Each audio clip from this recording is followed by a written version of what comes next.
त्रिभुज को इंग्लिश में कहते हैं ट्रायंगल, ट्रायंगल, ट्रायंगल, जिसको हिंदी में कहते हैं त्रिभुज।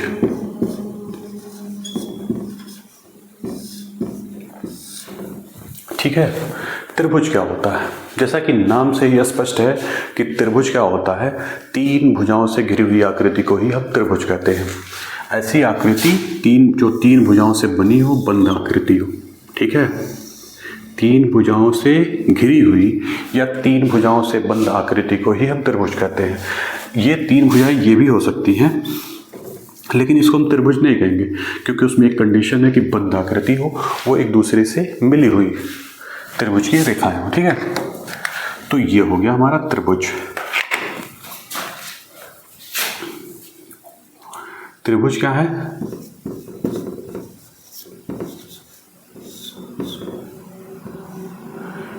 तीन भुजाओं से, ठीक है, तीन रेखाओं से कह सकते हैं, से घिरी आकृति। सीधी रेखाएं होती हैं, तीन सीधी रेखा कह लीजिए तो और ज़्यादा स्पष्ट होगा, सीधी रेखाओं से। ठीक है, क्योंकि ऐसे भी हो सकता है, लेकिन ये त्रिभुज थोड़ा सा इस काम को यद्धनिया करने नहीं जा रहे हैं। हम सिंपली एक स्ट्रेट लाइन से जो बनी आकृति होगी त्रिभुज, उसके बारे में हम डिस्कस करेंगे। ठीक है, तीन भुजाओं से घिरी आकृति को त्रिभुज कहते हैं। त्रिभुज में क्या होता है, तीन रेखाएं होती हैं, तीन रेखाएं जिनको कि भुजाएं कहते हैं, तीन भुजाएं होती हैं त्रिभुज की। ठीक ठीक, और तीन एंगल होते हैं, तीन इस पे कोण होते हैं। ये कोई त्रिभुज है, सपोज ए बी और सी। ठीक है, ए बी सी कोई त्रिभुज है। यहाँ पे क्या होगा, ए बी एक भुजा होगी, दूसरी बी सी है और तीसरी सी।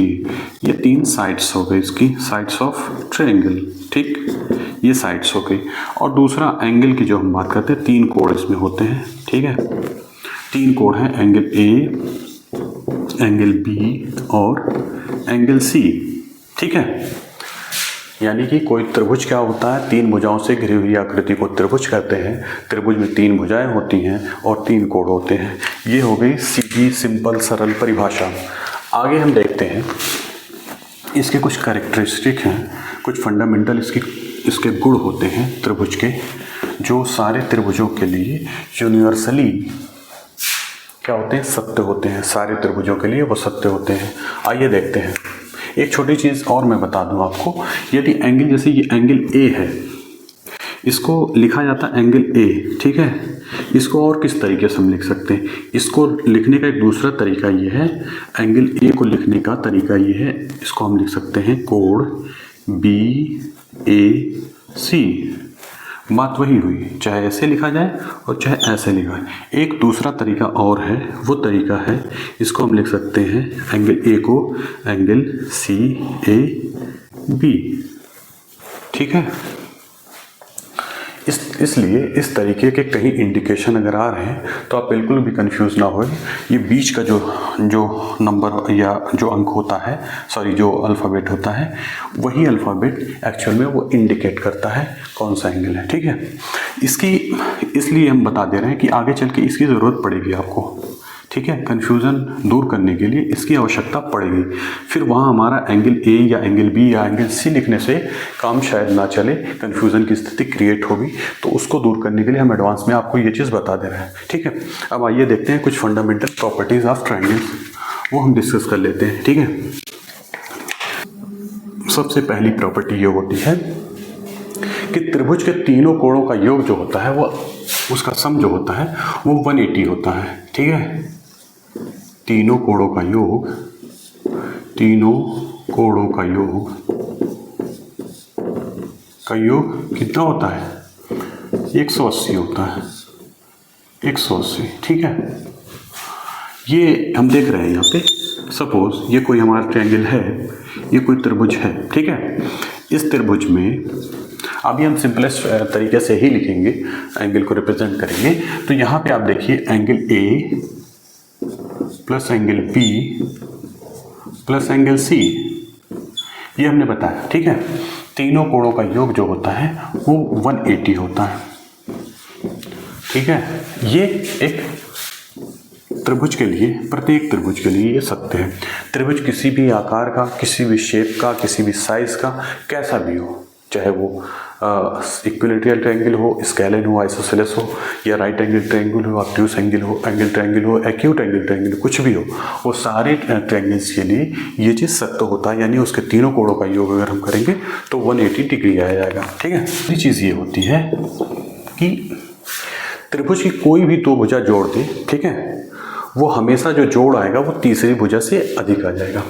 कहने का मतलब जैसे यहाँ पे दो भुजाएं कौन सी का, कोई भी दो भुजा ले लेते, ए बी और बी सी, कोई भी दो भुजा हम जोड़ देते हैं, वो हमेशा क्या होता है, तीसरी भुजा से बड़ा होता है। तीसरी भुजा इसमें कौन बची, ए सी बची, ठीक है। ये है हमारी ए बी और ये है बी सी, इसको और इसको हमने जोड़ दिया तो इन दोनों का जोड़ जो आएगा हमेशा वो तीसरी भुजा से बड़ा आएगा, ठीक है। ये हमेशा सत्य है। ऐसा नहीं है कि हम ए बी और बी सी करें वो ए सी से इसलिए बड़ा है। इसको हम ये भी कर सकते हैं, ए बी प्लस ए सी, तो उस केस में क्या होगा, वो बी सी से बड़ा होगा। यानी कोई भी दो भुजा अगर हम जोड़ेंगे तो वो तीसरी भुजा से बड़ा ही होगा, ठीक है। ये है दूसरी प्रॉपर्टी। तीसरी चीज़ ये है, तीसरी प्रॉपर्टी ये होती है, तीसरी प्रॉपर्टी जो होती है, कोई दो भुजा का अंतर अगर हम लेते हैं तो वो हमेशा तीसरी भुजा से छोटा होता है। कोई भी दो भुजा का अंतर अगर लेंगे, suppose A B minus B C, ये हमेशा क्या होगा, ए सी से तीसरी भुजा से छोटा होगा। कोई भी दो भुजा ले ले, इसमें कोई भी दो भुजा, अगर ये और ये इनका अंतर ले ले तो इससे छोटा होगा, या इसका और इसका अंतर ले ले तो इससे छोटा होगा। कोई भी दो ले लेते हैं तो हमेशा क्या होता है, वो तीसरे से छोटा होता है, दो भुजाओं का अंतर। चौथी ये है कि त्रिभुज में, किसी भी त्रिभुज में जो भुजा सबसे बड़ी होगी, ठीक है, उसके सामने का कोण जो होगा वो सबसे बड़ा होगा, ठीक है। अब जैसे हम एग्जाम्पल के तौर पर यहाँ से लेते हैं, यदि BC अगर इस ट्रायंगल की अगर हम मान लें BC भुजा, यानी ये भुजा सबसे बड़ी है, अगर है सबसे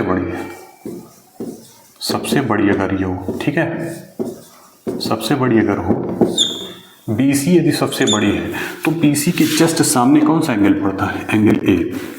तो एंगल A क्या होगा, एंगल A ऑटोमेटिकली क्या हो जाएगा, सबसे बड़ा हो जाएगा। सबसे बड़े से मतलब है इन तीनों कोणों में सबसे बड़ा ये हो जाएगा, सबसे बड़ा कोण, ठीक है। सबसे बड़ी भुजा के सामने का कोण सबसे बड़ा और सबसे छोटी भुजा के सामने का कोण सबसे छोटा होता है। एक सामने का कोण का कॉन्सेप्ट आप समझ लीजिए अच्छे से। जैसे ये हमारी भुजा है तो इसके सामने का कोण का मतलब जो इनके भुजा से टच करने वाले जो दोनों कोण होते हैं उसको छोड़ते हुए जो तीसरा कोण होता है वही सामने का कोण माना जाता है। कई बार आप कन्फ्यूज़न जैसे अगर सपोज कुछ इस तरीके का त्रिभुज हो, ठीक है। अब यहाँ पे आप देखिए इस भुजा के सामने का कोण कौन सा है, ये है, ठीक। इस भुजा के सामने का कोण कौन सा है, इस भुजा के सामने के इस कोण के सामने की भुजा कौन सी है, ये, ठीक है। क्योंकि यहाँ पे तो देखने में स्पष्ट लग रहा है लेकिन कई बार त्रिभुज का शेप इस तरीके से होता है कि वो समझ में नहीं आता है। तो वहाँ पे उसका कॉन्सेप्ट यही है कि उस क्या नाम, एंगल के सामने की भुजा निकालने के लिए हमें क्या करना पड़ता है कि जो दोनों भुजाओं से मिलकर के बनी हुई है वो एंगल, उन दोनों भुजाओं को छोड़ दें तो जो तीसरी भुजा होती है वही सामने की भुजा मानी जाएगी। जैसे बी में क्या है, कोण जो बी बना है वो ए बी और बी सी भुजा से मिलकर बना है, तो इन दोनों भुजाओं को छोड़ दें तो तीसरी भुजा जो होगी वही बी के सामने की भुजा हो जाएगी, ठीक है। तो ये चीज़ है। तो सबसे बड़ी अगर भुजा जो लेंगे उसके सामने कोण सबसे बड़ा और सबसे छोटी भुजा जो लेंगे उसके सामने का कोण सबसे छोटा। इसका अपोजिट भी सही होता है कि जो सबसे बड़ा कोण होता है उसके सामने की भुजा सबसे बड़ी और सबसे छोटा कोण जो होगा उसके सामने की भुजा सबसे छोटी होगी। ये हो गई चौथी कैरेक्टरिस्टिक।